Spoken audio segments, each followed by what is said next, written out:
Sebagaimana yang kita ketahui, di Indonesia seringkali terjadi konflik-konflik agraria atau konflik-konflik pertanahan. Baik itu karena tumpang tindih lahan, sengketa perbatasan, tanah warisan, dan juga ada yang mengenai double sertifikat. Dan kebanyakan dari antara mereka, kasus-kasus itu atau konflik itu diselesaikan melalui jalur hukum atau diselesaikan melalui putusan pengadilan. Nah, Anda harus mengetahui bahwa konflik tanah di Indonesia merupakan masalah kompleks yang melibatkan berbagai faktor, termasuk sejarah, hukum, ekonomi, dan sosial. Konflik ini sering terjadi antara masyarakat, perusahaan, dan pemerintah dengan penyebab utamanya meliputi ketidakpastian, hak kepemilikan, tumpang tindih regulasi, dan ketidakadilan dalam proses pengadaan tanah. Walaupun juga ada masalah-masalah lain yang seperti kami sebutkan tadi. Nah, mari kita tinjau tentang konflik agraria atau konflik-konflik pertanahan ini di Indonesia. Yang pertama, mari kita lihat mengenai latar belakang daripada terjadinya atau munculnya konflik pertanahan atau konflik agraria tersebut di Indonesia. Yang pertama karena warisan kolonial. Nah, sistem hukum agraria di Indonesia masih dipengaruhi oleh warisan kolonial Belanda, seperti adanya Agraris Wet 1870 yang mengizinkan penguasaan tanah oleh pihak asing dan swasta. Hal ini menciptakan ketimpangan kepemilikan tanah yang berlanjut hingga saat ini. Yang kedua, terjadinya reformasi agraria yang tidak tuntas. Program reformasi agraria yang diamanatkan oleh Undang-Undang Program Agraria Nomor 5 Tahun 1960 belum sepenuhnya terlaksana. Distribusi tanah yang tidak merata dan ketidakjelasan hak kepemilikan menjadi pemicu konflik-konflik tersebut. Nah, yang ketiga, adanya ekspansi perkebunan dan pertambangan. Nah, kita tahu bahwa pertumbuhan industri dalam bidang perkebunan, pertambangan, dan infrastruktur seringkali mengabaikan hak-hak masyarakat adat dan lokal, terutama di daerah pedesaan dan hutan, khususnya dalam hal pengadaan tanah atau pembebasan tanah masyarakat dan tanah ulayat adat. Nah, yang keempat, adanya tumpang tindih regulasi. Ada ketidakharmonisan antara undang-undang agraria dengan kehutanan, pertambangan, dan tata ruang yang menyebabkan klaim ganda atas lahan tersebut. Nah, seperti yang disebutkan tadi, mari kita melihat penyebab konflik tanah atau konflik-konflik agraria tersebut. Yang pertama, tentu saja adanya ketidakjelasan hak kepemilikan. Banyak tanah yang tidak memiliki sertifikat yang sah, atau juga karena adanya sertifikat ganda, sehingga terjadi sengketa atau perselisihan, terutama di daerah-daerah pedesaan dan wilayah adat. Yang kedua, adanya pengadaan tanah untuk pembangunan, namun proses pengadaan tanah tersebut tidak transparan dan seringkali dilakukan dengan pemaksaan terhadap masyarakat. Apalagi kita tahu atau kalau kita menengok bagaimana peristiwa-peristiwa itu terjadi di masa lalu.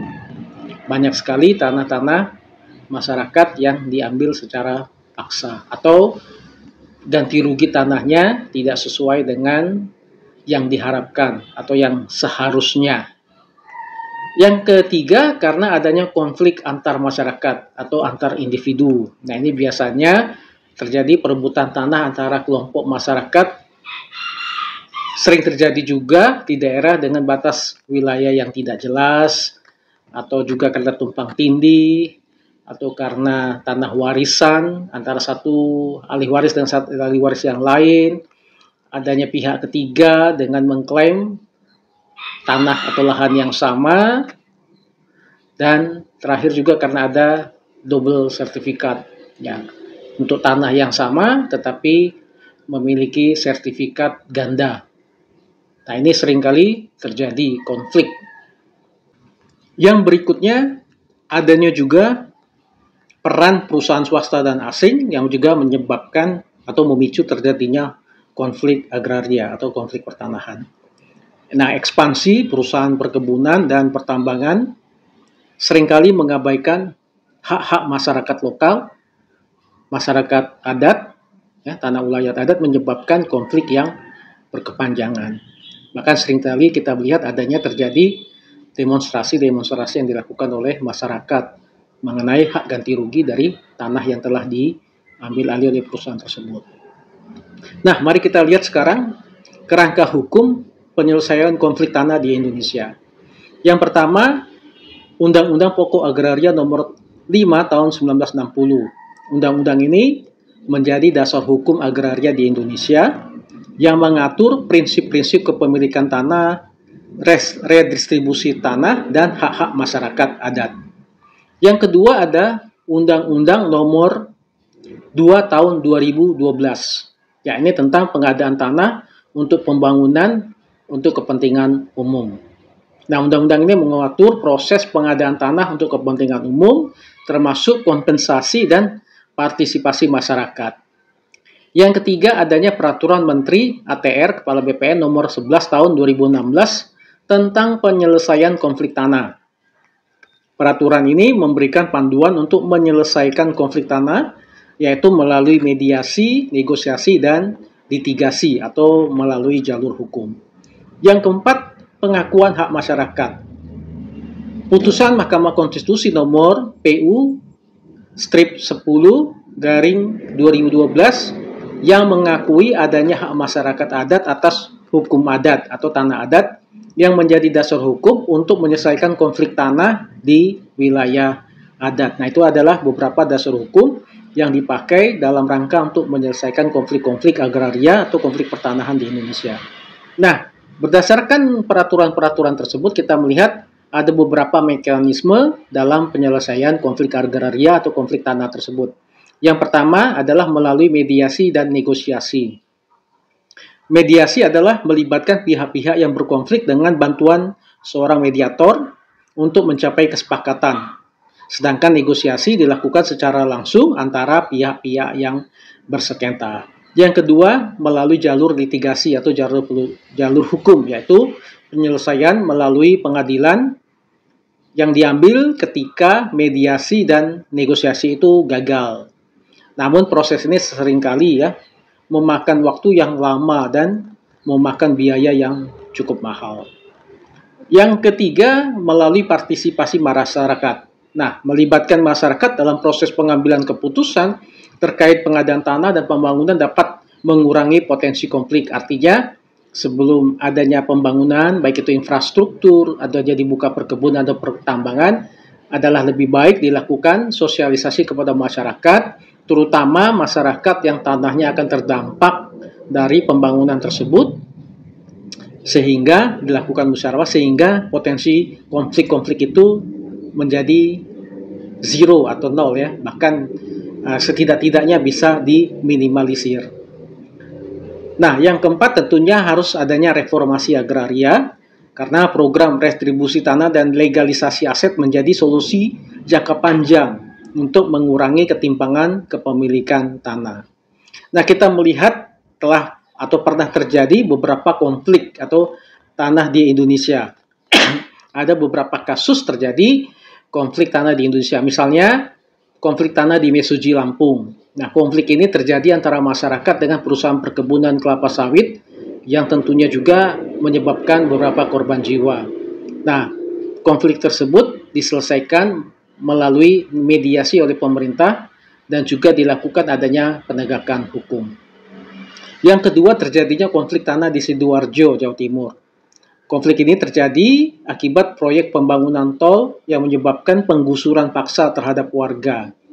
Namun, penyelesaiannya dapat dilakukan melalui negosiasi, kompensasi, dan relokasi. Relokasi artinya masyarakat yang terdampak daripada pembangunan tersebut dipindahkan ke lokasi yang lain.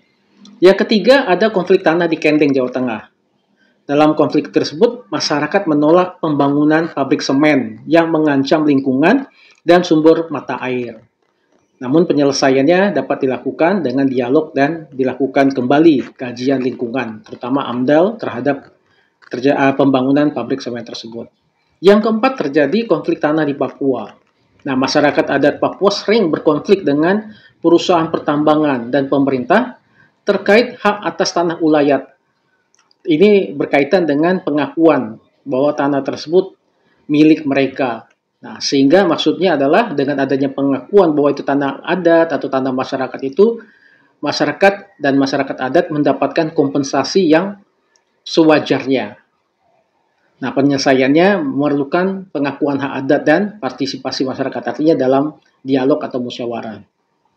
Nah, dalam melakukan penyelesaian konflik-konflik tersebut tentunya ada tantangan-tantangan. Tidak semudah apa yang kita pikirkan.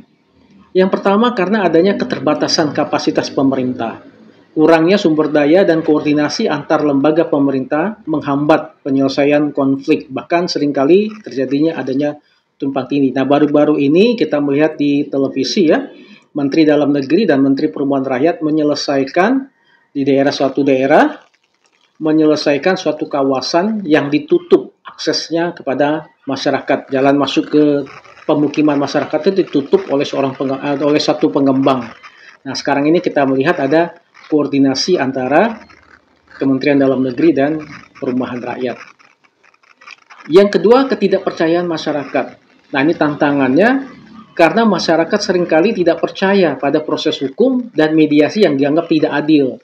Nah, kecurigaan bahwa masyarakat bahwa pemerintah nanti akan lebih berat kepada pengembang atau perusahaan, bukan kepada masyarakat. Nah, jadi tantangannya adalah bagaimana menumbuhkan kepercayaan pada masyarakat bahwa penyelesaian konflik secara mediasi atau yang dilakukan pemerintah itu adil dan juga menguntungkan masyarakat.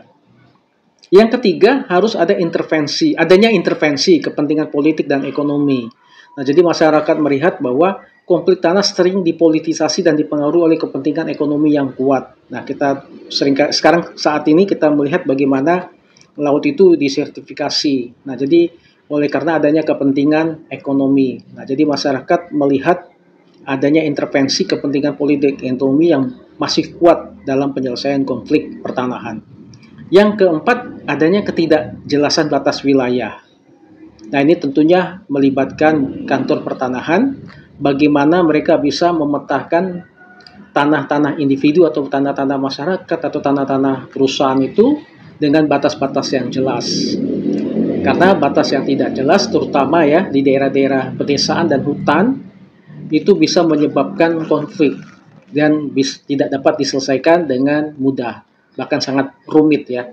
Karena masalah perbatasan 1 senti saja itu bisa dapat diselesaikan waktu yang lama. Nah, dengan melihat berbagai macam konflik-konflik ini, tentunya ada beberapa pertimbangan dan saran yang dapat kita berikan, baik kepada pemerintah atau kepada masyarakat. Yang pertama adalah tentunya dibutuhkan percepatan sertifikasi tanah. Nah, kita melihat program Bapak Presiden Jokowi sebelumnya, dan mudah-mudahan diteruskan oleh Bapak Presiden Prabowo ini, adanya percepatan sertifikasi tanah milik rakyat. Karena program sertifikasi massal perlu dipercepat untuk memberikan kepastian hukum kepada masyarakat dalam memiliki tanah tersebut. Yang kedua tentunya harus ada harmonisasi regulasi. Perlu harmonisasi antara undang-undang agraria, kehutanan, pertambangan, perkebunan, tata ruang untuk menghindari terjadinya konflik dan tumpang tindih klaim antara masyarakat, perusahaan, dengan pemerintah mengenai tanah tersebut. Yang ketiga tentunya dibutuhkan peningkatan kapasitas mediasi. Tentunya ini kepada para mediator. Pemerintah perlu meningkatkan kapasitas mediator dan lembaga mediasi untuk menyelesaikan konflik secara efektif. Jadi pemahaman mereka tentang regulasi agraria di Indonesia, dan juga dibutuhkan skill daripada mediator tersebut dalam bagaimana bisa menampung keluhan-keluhan atau pengaduan-pengaduan dari masyarakat, dari perusahaan, dari pemerintah, dan bagaimana bisa mencerna dan menerjemahkan berbagai keluhan dan berbagai perselisihan itu untuk dapat ditemukan solusi yang adil dan merata sehingga semuanya sama-sama diuntungkan dari keputusan mediator tersebut. Nah, yang keempat tentunya harus ada penguatan hak masyarakat adat. Pengakuan dan perlindungan hak masyarakat adat harus menjadi prioritas dalam kebijakan agraria di Indonesia. Baik itu pengakuan adanya tanah ulayat adat, pengakuan adanya lembaga adat dan sebagainya, itu dapat mempermudah dalam penyelesaian konflik-konflik agraria di Indonesia, terutama yang menyangkut tanah-tanah masyarakat adat. Yang kelima tentunya dibutuhkan transparansi dan partisipasi publik. Karena terutama proses pengadaan tanah untuk pembangunan harus dilakukan secara transparan dan melibatkan partisipasi masyarakat. Karena transparansi itu dapat meminimalkan dan menghilangkan kecurigaan masyarakat. Baik itu dari sisi tujuan daripada pengadaan tanah itu atau pembelian tanah dari masyarakat itu dengan jelas tujuannya untuk apa dan juga nilai atau besaran kompensasinya dilakukan transparan sehingga masyarakat mengetahui dan mempercayai adanya pengadaan tanah untuk pembangunan tersebut. Jadi transparansi sangat dibutuhkan. Nah, apa yang menjadi kesimpulan dari uraian tentang konflik pertanahan di Indonesia? Konflik tanah di Indonesia merupakan masalah multidimensi yang memerlukan pendekatan holistik dan integratif. Penyelesaiannya tidak hanya membutuhkan penegakan hukum, tetapi juga keadilan sosial, partisipasi masyarakat, dan komitmen politik yang kuat. Dengan memperkuat kerangka hukum dan mekanisme yang penyelesaian konflik, Indonesia dapat mengurangi konflik-konflik tanah dan menciptakan sistem agraria yang lebih adil dan berkelanjutan. Nah, demikianlah video kami mengenai berbagai konflik tanah di Indonesia dan bagaimana penyelesaian terhadap konflik tanah tersebut. Mudah-mudahan video ini dapat memberikan manfaat bagi Anda dan juga mungkin kalau Anda pada saat ini sedang menghadapi konflik pertanahan, mudah-mudahan dengan video ini Anda mendapatkan solusinya. Terima kasih.